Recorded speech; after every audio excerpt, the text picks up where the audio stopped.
I'm Callum Ridgway, 33 years old, and I used to think my life was pretty good. 3 months ago, I'd have told you my marriage to Marissa was solid, maybe even something to be proud of. We'd been together for 7 years, and I thought we'd figured out how to make it work despite our differences. She came from a world of old money, fancy houses, private schools, and family names that meant something. I came from a blue-collar life. My dad was a mechanic, my mom a nurse, and we never had much beyond what we needed. When we met, I was just a guy fixing computers, and she was this bright, beautiful woman who didn't seem to care about where I came from. I thought we were equals, or at least I convinced myself we were. But looking back, I see the cracks were always there, waiting to split wide open. Her family, her mother Blythe and her older brother Gregory, never liked me. Every time I was around them, it felt like I was auditioning for a part I'd never get. They'd smile, sure, but it was the kind of smile that didn't reach their eyes. Marissa always brushed it off, saying, "They'll come around, Callum, just give them time." I wanted to believe her. I really did. But 7 years is a long time to wait for people to stop treating you like dirt under their polished shoes. Things had been tense for a while, little arguments here and there, but nothing I couldn't handle. That is, until the annual family reunion up in New York. It was supposed to be a weekend of bonding, a chance to smooth things over. Marissa begged me to go, said it'd be different this time, that her family would see me for who I was.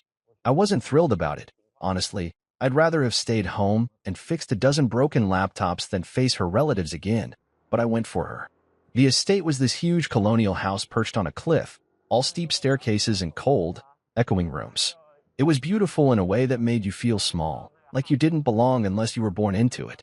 From the moment we arrived, I could feel the weight of their stairs. Blythe greeted me with a handshake so limp I barely felt it, and Gregory smirked like he knew something I didn't. The whole weekend stretched out in front of me like a test I hadn't prepared for, and I wasn't wrong. Every conversation was a minefield.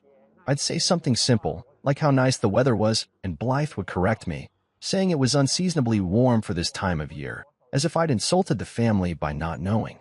Gregory would chime in with some backhanded comment about my job, asking if I'd ever thought about moving up in the world. I'd laugh it off, try to keep the peace, but inside, I was boiling. Marissa kept telling me to relax, that they didn't mean anything by it, but I could see it in her eyes. She knew they did. By the second day, I was counting the hours until we could leave. I kept my head down, stayed polite, but it was like trying to hold water in my hands. It just kept slipping away. Dinner that night was the breaking point. We were all gathered around this long, polished table, candles flickering, silverware clinking, and I thought maybe I could make it through without a fight. Marissa squeezed my hand under the table, like she was rooting for me, and for a second, I felt okay. But then Gregory started in again, louder this time, and Blythe joined him, picking apart everything from the way I sat to the shirt I'd picked out. I could feel the room closing in, all those eyes on me, waiting for me to mess up. I don't know why I thought it'd be different. Maybe I was just tired of pretending it didn't hurt. Maybe I wanted to prove something to them, to Marissa, to myself. Whatever it was, it set the stage for everything that came after, and by the end of that weekend, I wasn't the same man who'd walked through those doors. That reunion wasn't just a family gathering. It was the start of a storm I didn't see coming, one that had been brewing quietly for years. I'm Callum Ridgway, and I've never been good at hiding how I feel, especially not that night at the reunion. The family estate up in New York was like something out of a movie, big, old, and cold, with its cliffside view and endless staircases winding up to rooms I wasn't allowed to see. Marissa had dragged me there, promising it'd be different this time, that her family would finally ease up on me. I didn't believe her, not really, but I went anyway because I loved her and because I kept hoping she'd be right one day. The whole place smelled like money and judgment, and from the minute we pulled up, I knew I was in for it. Gregory, her older brother, was waiting by the front door with that smirk of his, like he'd already won some game I didn't know we were playing. Blythe, her mother, swept out in a cloud of perfume and gave me a look that said I'd tracked mud on her perfect floors, even though my shoes were clean. I tried to shake it off, told myself it was just a couple days, but every step I took in that house felt like I was walking deeper into a trap. Marissa kept whispering to me, "Just smile, Callum, they'll warm up," but her voice sounded more desperate than sure. Dinner was the real test, though. We all sat down at this massive table, the kind you see in pictures of royalty, with candles and crystal glasses and more forks than I knew what to do with. I dressed up, put on a tie, even though I hate them, because I wanted to fit in, or at least not give them an easy target. The food came out, fancy stuff I couldn't pronounce, and I kept my mouth shut, nodding along while they talked about people and places I'd never heard of. Then Gregory started in. "So, Callum," he said, leaning back in his chair like he owned the world, "still tinkering with those computers? Must be nice to have such a simple life." His tone was all sharp edges, and a few of her cousins snickered. I forced a laugh, said something about how I liked my work, but he didn't let up. "Ever think about doing something more ambitious?" he asked, and I could feel Blythe's eyes on me, waiting for me to trip over my answer. I mumbled something about being happy where I was, and Marissa squeezed my knee under the table, like that was supposed to help. It didn't. The room kept buzzing with their chatter, and I felt like a ghost, just there, not really part of it. Then I got this dumb idea to give a toast. I don't know why. Maybe I thought it'd show them I wasn't some outsider, that I belonged at that table with my wife. I stood up, cleared my throat, and started talking about gratitude, about how lucky I felt to be part of their family. I kept it short, simple, nothing fancy, but halfway through, her cousins started laughing. Not loud, just this quiet, mean chuckle that spread like a ripple. My face burned, and I stopped, looking around at all those faces, some amused, some bored, none of them on my side. I raised my voice, not yelling, just firm, and said, "I'm serious. I mean this." The laughter died, and the room went dead quiet. I thought maybe I'd gotten through, that they'd heard me for once. But then Blythe stood up, slow and deliberate, like she was about to deliver a verdict. "We don't tolerate tantrums at this table, Callum," she said, her voice ice cold. Tantrums. Like I was a kid throwing a fit instead of a man trying to say something real. I looked at Marissa, waiting for her to say something, anything, to back me up. She didn't. She just stared at her wine glass, swirling it like it held all the answers. My chest tightened, and I sat back down, the silence pressing in on me. The rest of dinner dragged on, forks scraping plates, voices picking up again like nothing happened, but I was done. I could feel it in my gut. This wasn't just another bad night.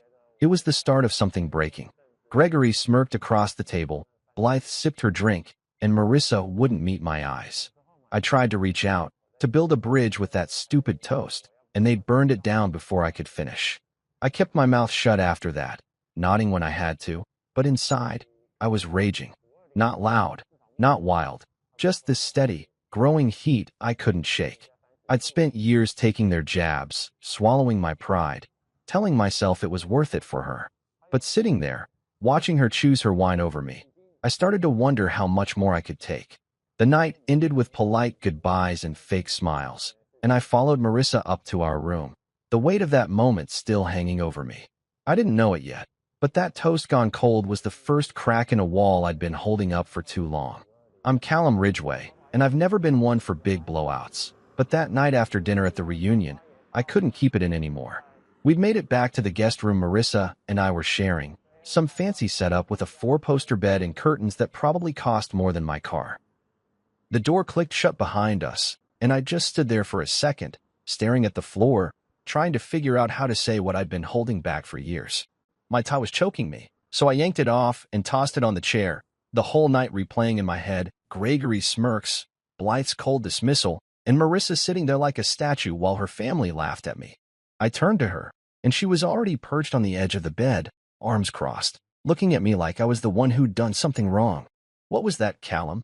she asked, her voice low but sharp, like she was scolding a kid. I took a deep breath, trying to keep my cool, and said, "I've had enough, Marissa. I'm done with this." She rolled her eyes, and that little move lit a fire in me. "You're too sensitive," she said, like it was some fact I should have known by now. "They were just joking. You didn't have to make a scene." A scene? I hadn't yelled, hadn't thrown anything, just raised my voice to finish a toast they'd turned into a punchline. I stepped closer, hands clenched at my sides, and said, "I'm your husband, not their punching bag. I've been taking their crap for years, and you never once stand up for me." She didn't flinch, just kept those arms crossed tight, her face all calm and collected like she'd rehearsed this. "You don't get it," she said. "This is how they are. You just have to deal with it. Deal with it." 7 years of snide comments, fake smiles, and tests I couldn't pass, and she thought I should just keep swallowing it. My voice stayed low, but it was shaking now. "I shouldn't have to deal with it. You should have had my back down there. Instead, you let them treat me like I'm nothing. She sighed, long and dramatic, like I was exhausting her. You're blowing this out of proportion, she said, and I could hear her mother in her tone, that same superior edge. That's when I lost it, not loud, not wild, just this quiet snap inside me. No, Marissa, I said, I'm not. I'm done pretending this is okay. I'm done being the guy they kick around while you watch. Her eyes narrowed, and she stood up, finally dropping those crossed arms. You have two options, Callum, she said, her voice hard now. Apologize or leave. I froze. The room went so still I could hear the wind rattling the old windows. Apologize? For what? For trying to say something real? For wanting my wife to care? I stared at her, waiting for her to take it back, to soften, to show me she didn't mean it. But she just stood there, chin up, like she'd drawn a line and dared me to cross it. I'd spent years fighting for us, arguing my case to her family, proving I was good enough, begging her to see me as more than the guy they didn't want her to marry. And now she was giving me an ultimatum, like I was the one who'd failed. My chest hurt, this deep, heavy ache, but my head was clear for the first time in a long time. I didn't yell back. I didn't beg her to change her mind.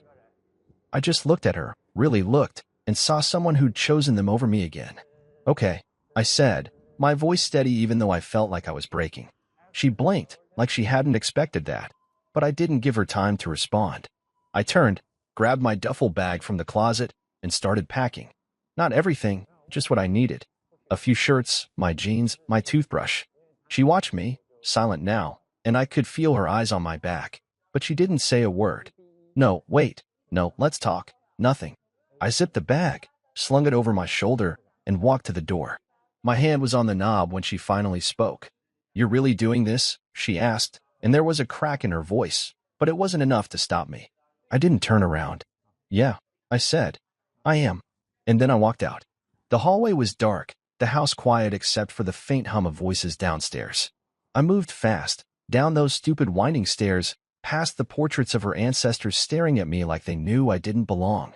My truck was parked out front, and I threw my bag in the back, climbed in, and started the engine.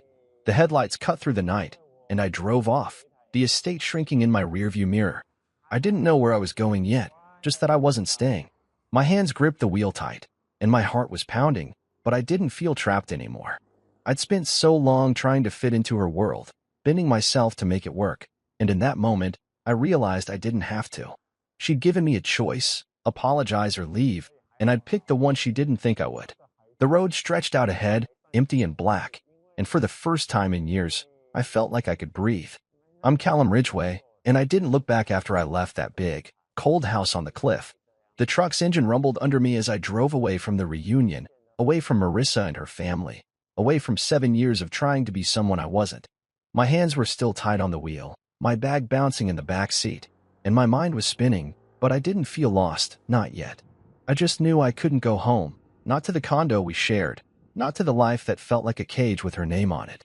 I drove through the night, the road dark and quiet, passing little towns with their lights winking out one by one. My phone stayed off. I didn't want to hear her voice, or Gregory's, or Blythe's, didn't want to see the messages I knew would come. About 2 hours in, I saw a sign for a small airport, one of those regional ones you'd miss if you weren't looking. It wasn't much, barely more than a strip of runway and a low brick building, but something about it pulled me in. I parked the truck, grabbed my bag, and walked inside. The place was half asleep, just a bored guy at the counter and a couple of vending machines humming in the corner. I didn't have a plan, didn't even know where I wanted to go, but when I got to the desk, I asked, "What's the next flight out?" The guy barely looked up, tapping at his computer. "Got one to Oregon in 40 minutes, he said. One weighs $200. Oregon. I'd never been there, never even thought about it much, but it sounded far, far from New York, far from her family, far from the mess I'd just walked out of. "I'll take it," I said, pulling out my card. He shrugged, printed the ticket, and handed it over like it was no big deal. To him, it wasn't. To me, it was everything. I sat on a hard plastic chair near the gate, my bag at my feet, watching the clock tick down. My heart was still racing, but it wasn't fear, it was something else, something like relief mixed with a kind of wild energy I hadn't felt in years. The plane was small, one of those puddle jumpers with tight seats and a single aisle, but I didn't care. I squeezed in next to a window, buckled up, and stared out at the dark runway.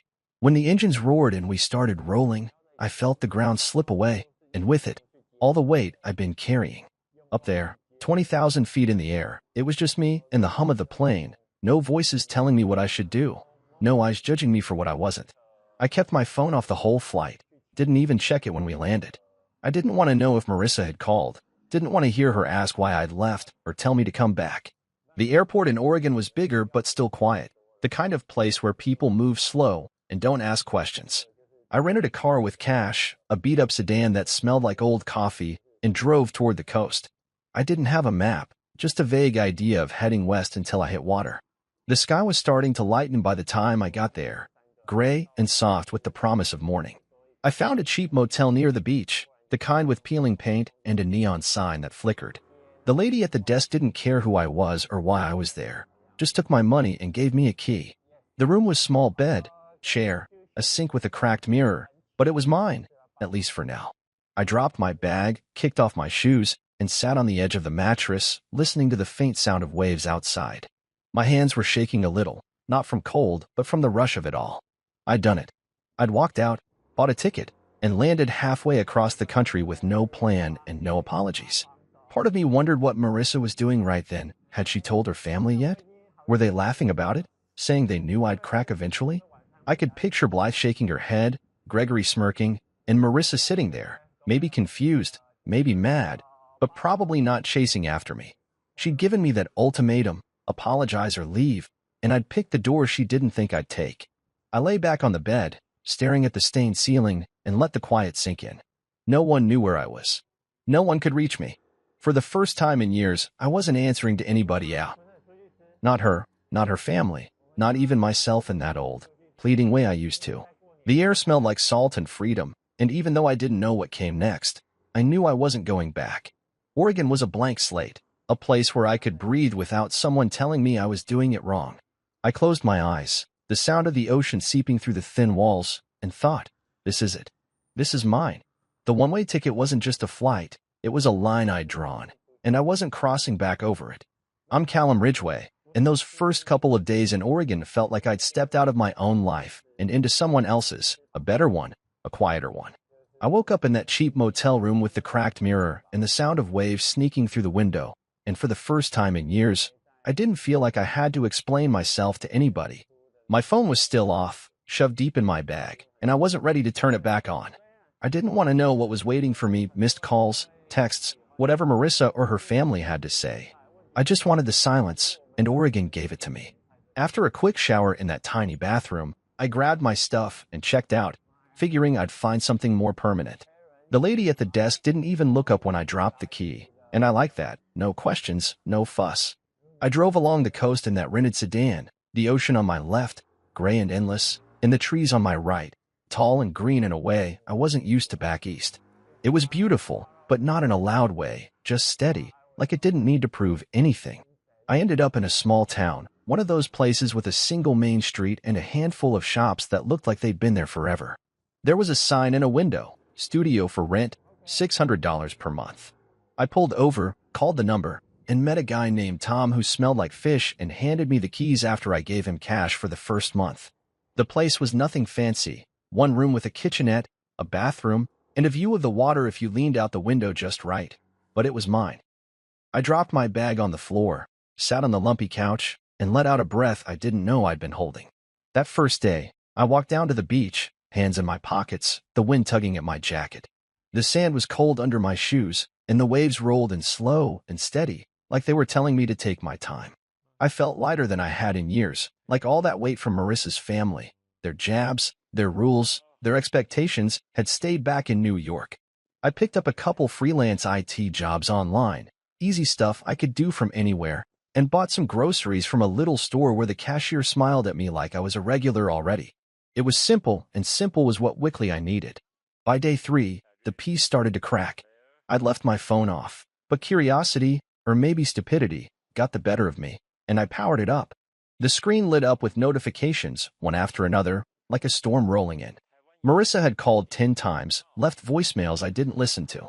Gregory sent a text, "You're a real piece of work," running off like that. Blythe's message was longer, something about how I'd disgraced the family and abandoned my responsibilities. I scrolled through it all, my stomach twisting, but I didn't let it sink in too deep. I'd heard it before, their anger, their blame, and I wasn't going to carry it anymore. There were messages from my sister too, worried ones, and a couple from my buddy Dorian, just checking in. I'd get back to them later, but not yet.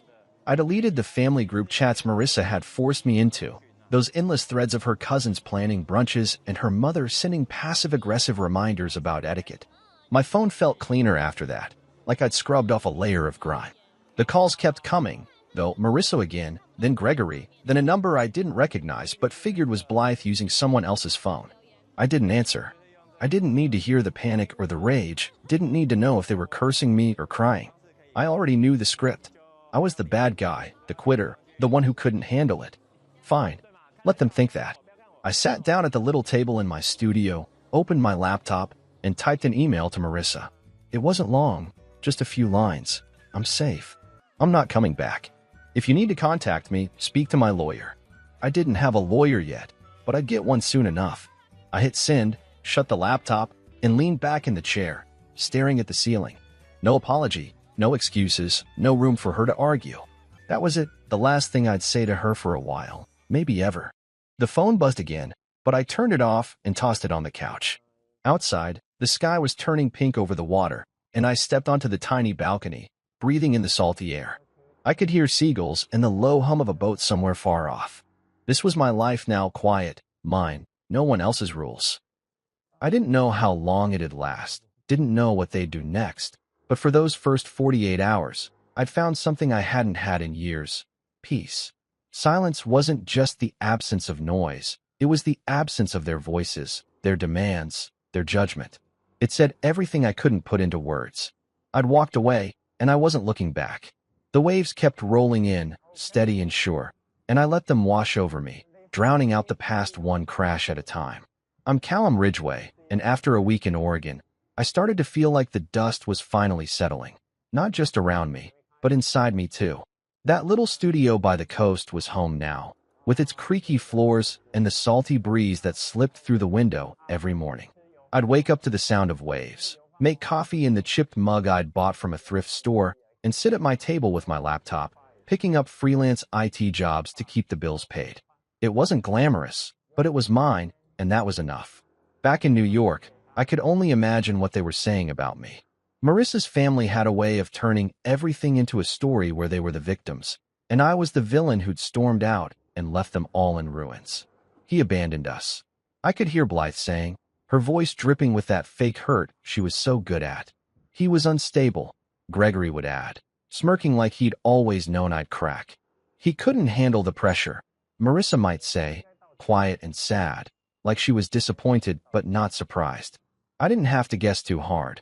I'd lived with their judgment long enough to know how they'd spin it. They'd sit around that big table at the estate, sipping wine and picking me apart, convincing themselves I'd been the problem all along. But I wasn't there to hear it, and that was the best part. I had people who saw it differently, though, my own witnesses, you could say. My sister, Ellie, had watched me shrink over the years, trying to fit into Marissa's world. She'd call me after every visit to their house, asking, "Why do you let them treat you like that?" I'd shrug it off, tell her it wasn't a big deal, but she knew better. My best friend Dorian was the same. He'd been there from the start, back when Marissa and I were just dating, and he'd seen me slowly disappear into the shadow of her family. "You're not yourself around them, man," he'd say, and I'd laugh it off, but he was right. They'd both tried to warn me, in their own ways, that I was losing something, myself, maybe, and now that I was gone, I could feel it coming back. Marissa didn't file for divorce, not right away, and that didn't surprise me. She wasn't the type to act fast. She'd wait, play it out, see if I'd break first. Blythe probably told her I'd come crawling back, tail between my legs, begging for forgiveness. They always do. I could hear her saying, all smug and certain, like I was some predictable stray dog. Gregory would back her up, saying I didn't have the guts to stay gone. They'd sit there, plotting how long it'd take me to crack, how many days before I showed up at the condo with an apology and a promise to behave. But days turned into weeks, and I didn't call, didn't text, didn't show up. I'd sent that one email, "I'm safe. I'm not coming back. Talk to my lawyer," and that was it. Radio silence from my end, and it drove them crazy, I bet. I could picture Marissa checking her phone, waiting for something that wasn't coming, her mother hovering over her shoulder, telling her to be patient. But I wasn't playing their game anymore. Out here, I was breathing again, really breathing, not just sucking in air between their jabs and expectations. The air in Oregon was clean, sharp with salt and pine, and it filled my lungs like it was washing out all the years I'd spent holding my breath. I'd walk the beach in the mornings, hands in my pockets, watching the waves roll in and out, and it was like they were smoothing over the rough edges inside me. I didn't need much, just my little place, my work, and the quiet. I deleted their voices from my phone, their faces from my head, and every day I stayed gone, I felt stronger, like I was building something new out of the pieces they'd tried to break. I thought about my mom sometimes, how she'd raised me and Ellie on her own after Dad died, working long shifts at the hospital to keep us fed. She never apologized for who she was, never bent to fit anyone else's idea of her, and I'd forgotten that about myself somewhere along the way. Marissa's family had made me feel small, like I had to prove I was worth something, but out here, I didn't have to prove a damn thing. The people I met, the guy at the grocery store, the lady who ran the coffee shop down the street, didn't care where I came from or who I'd married. They just nodded, said hi, and let me be. It was simple, and simple was freedom.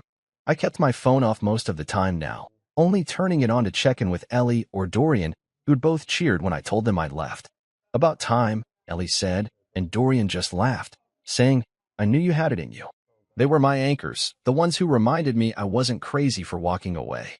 Marissa could wait all she wanted. Her family could spin their stories, but I wasn't going back. The dust had settled, and I was still standing stronger, quieter, and finally free. I'm Callum Ridgway, and 2 months after I landed in Oregon, I had to go back, not to stay, not to fix things, just to get what was mine. I'd been living light in that little coastal studio, working my freelance gigs, breathing the salty air, but there were things in the condo I couldn't leave behind forever. Not furniture or fancy stuff, Marissa could keep all that, but the small things that mattered. My mom's old books, a watch my dad gave me before he passed, a couple photos of me and Ellie when we were kids. Those were mine, legally and in every other way, and I wasn't letting them stay buried in her world. So I booked a cheap flight back to New York, rented a car at the airport, and drove to the condo on a gray Tuesday morning. The whole trip felt like walking into a memory I didn't want to relive, the familiar roads, the hum of the city, the weight of it all creeping back. I didn't tell anyone I was coming, not Marissa, not her family, not even Ellie or Dorian. I wanted it quick and quiet, in and out before they could turn it into a fight. The condo looked the same when I pulled up, sleek building, glass windows, the kind of place her money had picked out, not mine. I still had my key, and it turned in the lock easy enough, the doors swinging open to that sterile, expensive smell I'd never liked. The place was empty, or so I thought. Marissa's shoes weren't by the door. Her coat wasn't on the rack. I let out a breath and got to work, pulling a couple boxes from the closet and starting in the bedroom. I grabbed the books from my nightstand, the watch from the drawer, and a handful of clothes I didn't mind taking. It felt strange, being there without her voice in the background, without her eyes watching me like I was about to mess something up. I was halfway through packing when the door opened behind me. I froze, hands on a photo frame, and turned to see Marissa standing there. No warning, no call, just her in that coat her mother gave her, the one that cost more than my truck. She looked the same, dark hair pulled back, face calm, but her eyes were wider than usual, like she hadn't expected me. Callum, she said, and her voice was soft, almost shaky. I nodded, keeping my hands busy with the box. Just getting my stuff, I said, not looking at her too long. She stepped inside, closing the door, and stood there like she didn't know what to do. You really meant it, she said, and it wasn't a question. I nodded again. Yeah. She moved closer, her boots clicking on the hardwood, and I could feel her trying to figure me out, like she always did. We can fix this, she said, and her voice had that practiced tone, the one she used when she thought she could talk me into anything. I shook my head, slow and sure, and kept packing. No, we can't. She went quiet then, and I thought maybe she'd leave, but she didn't. She just stood there, watching me fold a shirt, her arms crossed tight like she was holding herself together. You didn't even try, she said after a minute, and there was a bite to it now, a little of that anger I'd been waiting for. I stopped, looked at her straight on, and said, I tried for 7 years, Marissa. You didn't. Her mouth opened, then closed, like she wasn't sure how to argue that. I went back to the box, stacking the photos, feeling the air get heavier between us. You never fought for me, I said, keeping my voice steady even though it hurt to say it out loud. You fought to keep me in place, to keep me quiet, to keep them happy. But you never fought for me.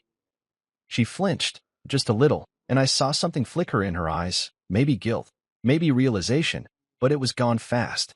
That's not fair, she said, but it sounded weak, like she didn't believe it herself. I shrugged, taping up the box.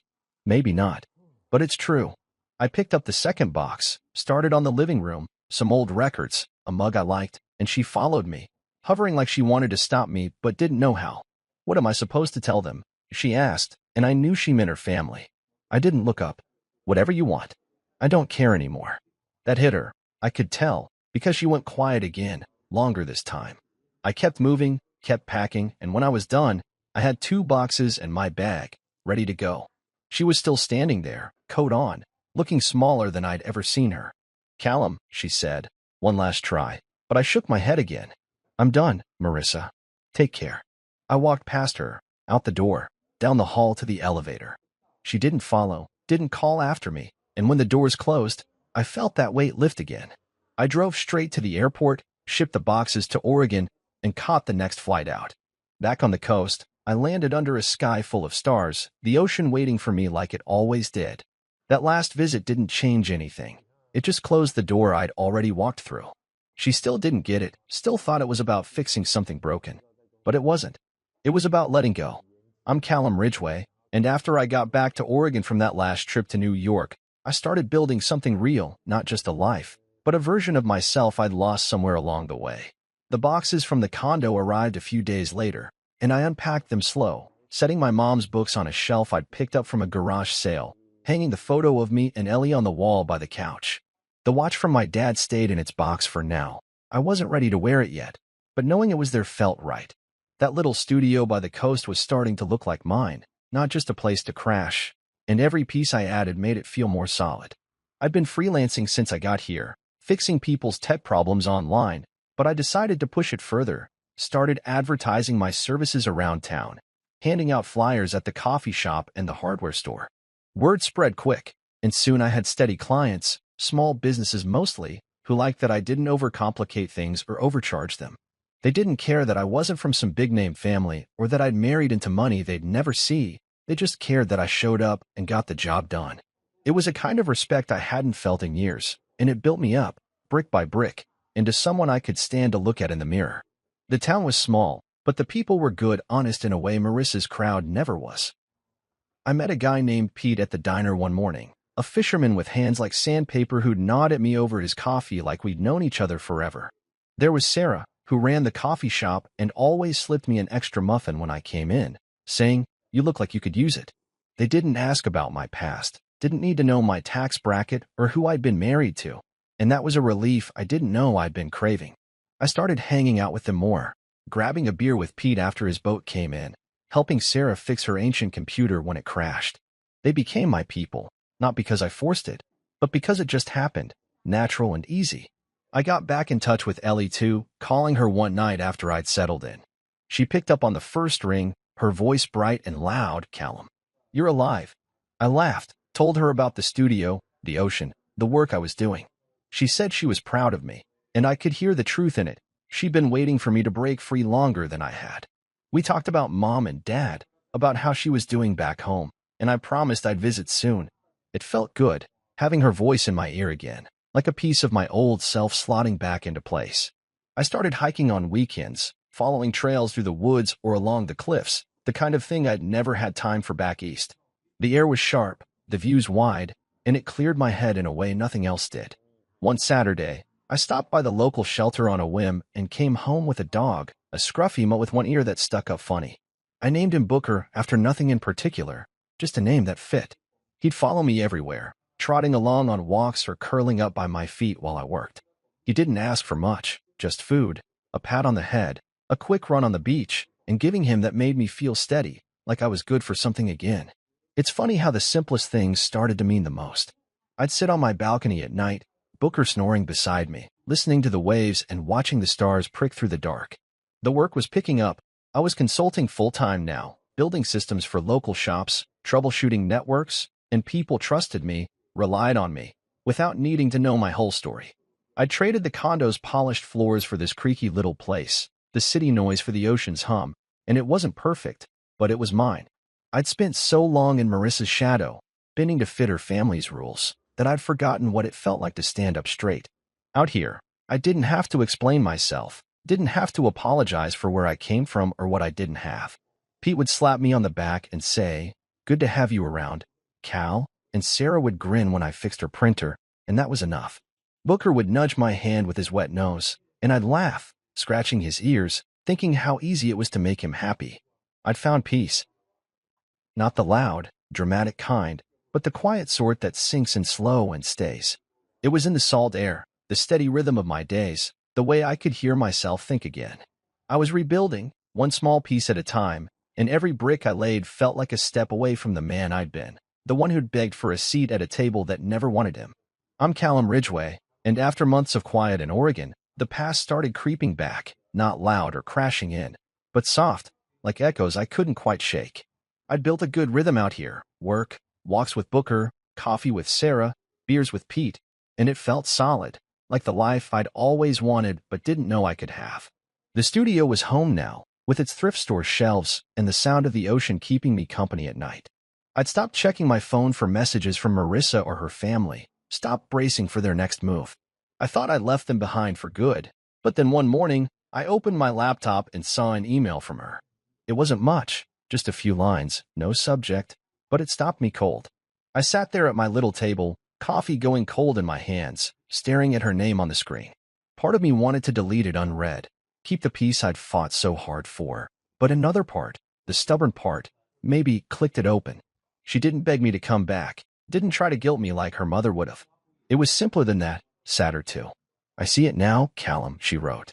How it unraveled. "I was so busy trying to keep them happy, Mom, Gregory, all of them, that I didn't see I was losing you. I'm sorry." That was it. No promises, no pleas, just regret laid out plain and quiet. I read it twice, then leaned back in my chair, letting it sink in. Booker nosed at my leg, whining for his walk, but I just sat there, staring at the words. It wasn't anger that hit me. I'd burned through that months ago. It was something else, a kind of tired ache. She saw it now, she said, but where was that clarity when I was standing in front of her, asking her to choose me? Where was it when I was packing my bag, waiting for her to say something, anything, to stop me? I didn't reply. Not because I was mad, not because I wanted to hurt her, but because there was nothing left to say. Silence felt truer than any words I could send back. It was the answer she'd never heard when I was still there, still trying. I closed the laptop, grabbed Booker's leash, and took him out to the beach, letting the wind and the waves drown out the echo of her email. The sand was cold under my boots, and Booker ran ahead, chasing gulls, while I walked slow, hands in my pockets, thinking it over. She'd lost me long before I left, and I'd lost her too, somewhere between her family's rules and my own breaking point. That email didn't change anything. It just confirmed what I already knew. I was done carrying her regret along with mine. A few months later, another letter came, this time in the mail, handwritten on thick paper that smelled faintly of Blythe's perfume. I knew it was from her before I even opened it. Marissa didn't write letters, but her mother loved the drama of it. I stood by the mailbox, the ocean rumbling in the distance, and tore it open. "Callum," it started, all formal and sharp. "You broke my daughter's heart. You walked away from your responsibilities, from our family, and left her to pick up the pieces. I hope you're proud of yourself." The rest was more of the same. Condescension dripping from every line, blaming me like I'd torched their perfect little world. I read it once, standing there in the wind, then walked inside and fed it to the shredder by my desk. The machine whirred, chewing it up, and I watched the pieces fall into the trash, feeling nothing but relief. Blythe didn't get it, never would. She thought I'd broken Marissa, but Marissa had broken herself, choosing them over me every chance she got. I wasn't proud of leaving, but I wasn't ashamed either. It was what I had to do to breathe again. I didn't know her an answer, didn't know her anything anymore. The shredder clicked off, and I took Booker for another walk, letting the salt air clear my head. Those echoes, Marissa's email, Blythe's letter, kept coming, but they didn't stick. I'd built too much here to let them pull me back. Work was steady now, my clients relying on me, And I liked the weight of that, the way it kept me grounded. Pete and I had started fishing on weekends, just a little boat, and some quiet hours on the water, and Sarah would tease me about my sunburn when I came into the shop after. Ellie called sometimes, telling me about her life back east, and I'd tell her about Booker's latest trick or the view from my balcony. It was small, this world I'd made, but it was solid, and it didn't bend to anyone else's rules. The past could echo all it wanted. Marissa could regret. Blythe could rage, but I wasn't listening anymore. I'd found my footing, one step at a time, and every day I stayed gone, those voices got quieter. I'd sit out on the bluff some nights, watching the waves crash under the stars, and feel the truth settle in. I didn't need their forgiveness, didn't need their understanding. I had this. The ocean, the dog, the people who didn't care where I'd come from, and it was enough. I'm Callum Ridgway, and it's been a year since I walked out of that big house in New York, a year since I bought that one-way ticket to Oregon and decided to stop explaining myself. The divorce is final now, papers signed, lawyers paid, all the loose ends tied up neat and clean.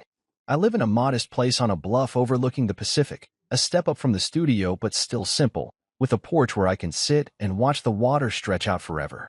I wake up early most days, make coffee, and take Booker for a walk along the shore before I settle into work, still in tech, still fixing systems and solving problems, but on my terms now.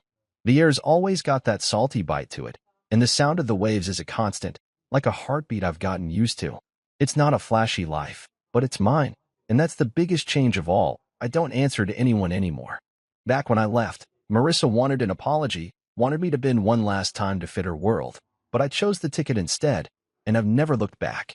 The condo, her family, that whole suffocating mess, it's a memory now, fading a little more every day I spend out here. I think about it sometimes, how I spent 7 years trying to be what they wanted, twisting myself into knots to prove I was good enough. Her mother, Blythe, with her cold stares and sharper words, Gregory with his smirks and jabs, and Marissa, caught between them and me, always picking their side when it mattered. I used to wonder if I could have fought harder, stayed longer, but out here, with the ocean in front of me and Booker at my feet, I know I did the right thing. Leaving wasn't running, it was saving myself. The divorce took months to sort out, longer than it should have, because Marissa dragged her feet. She didn't fight it outright, didn't show up with lawyers screaming, but she stalled, missed deadlines, asked for extensions, like she thought I'd change my mind if she waited me out. I didn't. My lawyer handled most of it, and I kept my distance, sending emails when I had to, keeping it short and to the point. When the final papers came through, I signed them at my kitchen table, the pen scratching loud in the quiet, and felt a weight lift I didn't know was still there. It was done. No more ties, no more claims, just me and the life I'd built. Out here, I've got my routines, work in the mornings, hikes or fishing with Pete on weekends, coffee with Sarah when she's not swamped at the shop. Ellie came to visit once, stayed a week, and we sat on the porch every night, talking about everything and nothing. She said I looked different, lighter, and I told her I felt it too. Booker's grown into himself, still scruffy but smarter now, and he's my shadow, follows me from room to room, sleeps by the door like he's guarding it. The people in town know me, not my whole story, just the parts one share, and they don't ask for more. Pete calls me Cal, like it's always been my name, and Sarah started trusting me with the shop's books when her numbers don't add up. It's a community, not forced or fake, just people living their lives alongside mine. I don't explain myself anymore, not to them, not to anyone. That's the real freedom, the thing I didn't know I'd lost until I got it back. Back in New York, I was always justifying why I did what I did, why I wasn't like them, why I deserved a seat at their table. Here, no one cares. I show up, I do my work, I crack a beer with Pete or toss a stick for Booker, and that's enough. I don't owe anyone my story, don't have to prove I'm worth something. Marissa's family thought love came with conditions: obey, fit in, apologize when you step out of line. But I've learned it doesn't have to. Ellie loves me because I'm her brother, Pete because I'm a friend, Booker because I'm his person. It's simple, and simple's what I needed all along. I think about Marissa sometimes, wonder what she's doing now that the papers are signed. Maybe she's still in the condo, still going to those family dinners, still trying to keep Blythe happy. Her email from months back, the one about regret, sits unanswered in my inbox, and I've never felt the need to change that. She made her choice back then, picking them over me, and I made mine when I walked out. We're even now, in a way, both free to live how we want, just not together. I don't hate her, don't even resent her anymore. It's just done. The Bluff's my home now, with its wide views and quiet nights, and every day I spend here, I feel more like the man I was supposed to be. I work hard, keep things easy, and let the ocean smooth out the rest. No apologies, no looking back, just me, my dog, my people, and a life I built my way.